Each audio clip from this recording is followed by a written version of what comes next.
திராவிட முன்னேற்ற கழகம் ஒரு 4 ஆண்டு கால ஆட்சியை முடிக்கப் போகிறது. இந்த ஆட்சி தமிழ்நாட்டு மக்களினுடைய துயரங்களுக்கு ஆறுதலை, துன்பங்களுக்கு விடுதலை,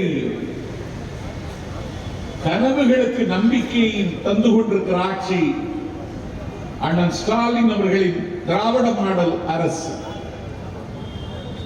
இந்த அரசு எந்த முயற்சி எடுத்தாலும் அந்த முயற்சிக்கு முட்டுக்கட்டை போடுகிற வேலையை மோடி அரசு தொடர்ந்து செய்து வருகிறது.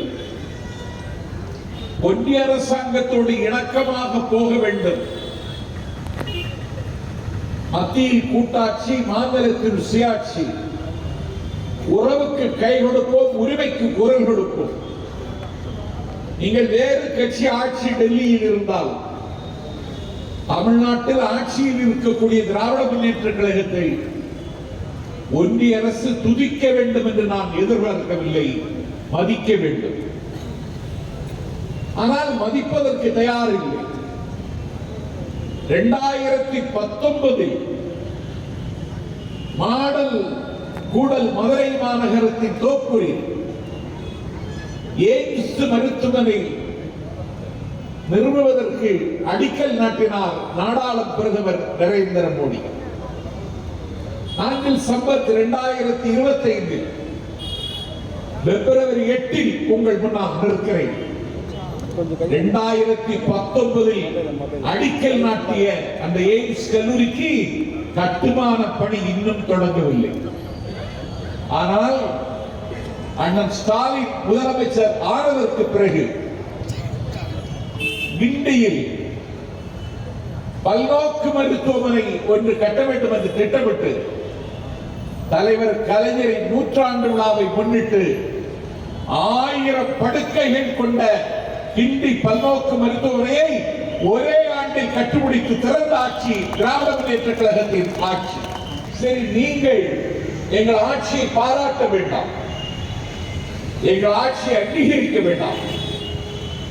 தமிழ்நாட்டில் நடைபெறக்கூடிய இந்த மக்களாட்சிக்கு மத்தியில் இருந்து கிடைக்க வேண்டிய நிதி பங்கு ஒழுங்காக கொடுங்கள் என்று சொல்வதற்கு உங்களுக்கு என்ன தயக்கம்? நாங்கள் யார் வீட்டில் எரிந்து கொண்டிருந்த விளக்கை அணைத்தோம்? யாருடைய வட்டில் சோற்றை மண்ணை எண்ணி போட்டோம்? யாருடைய பாதையில் பிள்ளை விதைத்தோம்? யாருடைய பயணத்துக்கு நாங்கள் இடையூறாக இருந்தோம்? குற்றம் என்ன செய்தோம், குற்றமில்லை என்று கேட்பதைப் போல எந்த குற்றமும் நாங்கள் இழைக்கவில்லை. ஆனால் இந்த அரசாங்கத்திற்கு நித்த ஒரு சங்கடத்தை வெவ்வேறு வடிவத்தில் தருகிறார். அண்ணாமலை இனிமேல் செருப்பு போடுவதில்லை என்று முடிவெடுத்திருக்கிறார். திமுக ஆட்சி முடிகிற வரை அண்ணாமலைக்கு ராணிப்பேட்டையில் இருந்து சொல்லுகிறேன், நீ 7 ஜென்மம் எடுத்தாலும் இனிமேல் உனக்கு செருப்பு போடுகிற வாய்ப்பை தமிழ்நாட்டு மக்கள் தரமாட்டார். அண்ணாமலை கோயம்புத்தூர் வீட்டு வாசலில் நின்று கொண்டு சட்டையை கழற்றி சவுக்கால் அடிக்கிறான் உடம்பு. இஸ்லாமிய பெருமக்கள் முஹர்ரம் கொண்டாடுகிற பொழுது வீதியிலே உலா வந்து சாட்டையாலும் சவுக்காலும் அடிக்கிறதை நான் பள்ளி பருவத்தில் இருந்தே பார்த்திருக்கிறேன்.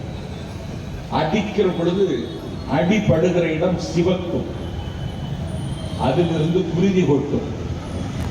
அண்ணாமலை அடிக்கிறான், சிவக்கவும் இல்லை, குருதி கொட்டவும் இல்லை. அப்படி என்றால் அது சாட்டையும் அல்ல, சவுக்கும் அல்ல, வெறும் நூலாலே ஒரு துணியை நெய்து விட்டு திருப்பி திருப்பி அடிக்கிறான். அது ஒரு நாள் உலக செய்தியாகிவிட்டது. இப்போது என்ன?